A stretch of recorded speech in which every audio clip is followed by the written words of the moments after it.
Paolo Savarini's widow lived alone with her son in a poor little house outside Bonifacio.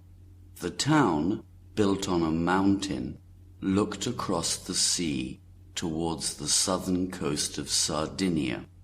Below the house was a harbour, and every 2 weeks a steamer made the trip to the town. On the White Mountain, the houses looked even whiter. The wind blew constantly across the unwelcoming coast. Widow Savarini's house, on the edge of the hill, looked out through its 3 windows over this wild picture of sky and sea. She lived there alone with her son Antoine and their dog Semil, a big, thin animal with long, rough hair. The son took the dog with him when he went hunting. One night, after an argument, Antoine Savarini was killed by Nicolas Ravolati, who escaped that same evening to Sardinia. When the old mother got the body of her child back, she did not cry, but stayed there for a long time watching him. Then, putting her wrinkled hand over his dead body, she promised him revenge. She did not want anybody to stay with her next to the body except the dog, which howled continuously. It stood at the end of the bed, looking at its master with its tail between its legs. It did not move any more than the mother. The young man, dressed in his rough jacket, seemed to be asleep, but he had blood all over him, on his shirt, on his trousers, on his face, on his hands. Blood had dried all over his hair. His old mother began to talk to him. At the sound of her voice, the dog quietened down. "Don't worry, my boy, my little baby. You will have revenge. Sleep, sleep. You must have revenge. Do you hear? It's my promise, your mother's promise. And I always keep my word. You know I do." Slowly she pressed her cold lips to his dead ones. Then Semil began to howl again. The 2 of them, the woman and the dog, stayed there until morning. Antoine Savarini was buried the next day, and soon his name was forgotten in Bonifacio. He had no brothers or cousins. There was no man to take revenge. Only his mother, only an old woman. Across the sea she saw, from morning till night, a little white spot on the coast. It was the Sardinian village, Longosado, where criminals escaped when the police were hunting them. They stayed there, across the sea from their homes, waiting for the time to return. She knew that Nicolas Ravolati was hiding in this village. All alone, all day long, sitting by the window, the old woman looked over there, thinking of revenge. How could she do anything without help? A helpless old woman, so near death. But she had promised. She had sworn on her son's body. She could not forget. She could not wait. She no longer slept. She could not rest. She thought constantly of revenge.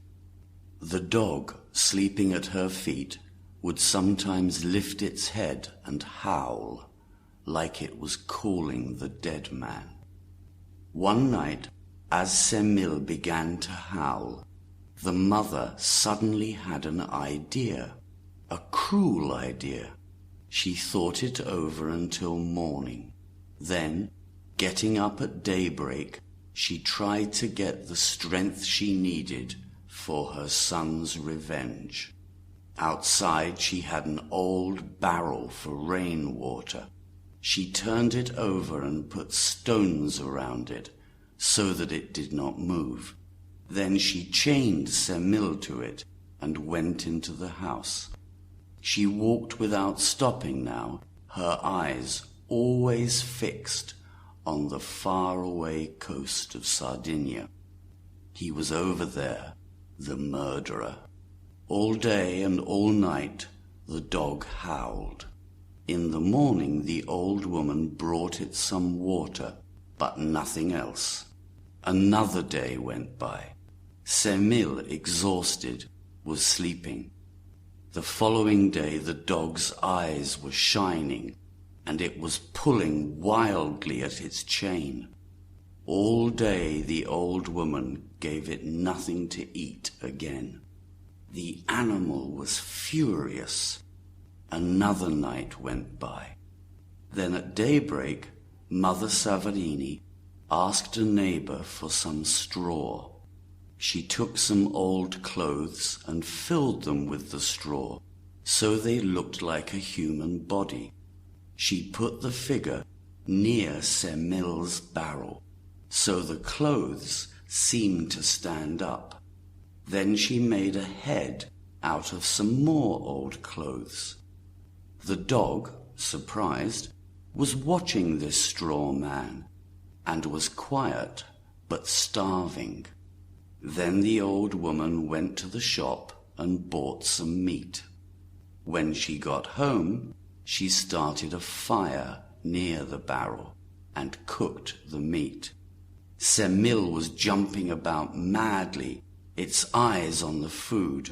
Then the old woman put the meat on the straw man's throat.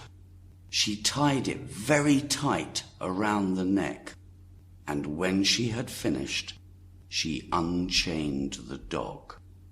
With one wild movement, the dog jumped at the straw man's throat and began to tear at it. It filled its mouth, then jumped another time, biting into the meat again and again. It was tearing the face with its teeth until the whole neck was gone. The old woman, unmoving and silent, was watching with great interest. Then she chained the animal up, did not feed it for 2 more days, and began this strange process again. For 3 months she trained the dog to do this. She no longer chained it up, but just pointed to the straw figure. She had taught it to destroy the whole neck. Then, as a reward, she would give the dog meat. As soon as Semil saw the straw figure, it would begin to shake. Then the dog would look up at the old woman, who, lifting her finger, would shout, "Go!"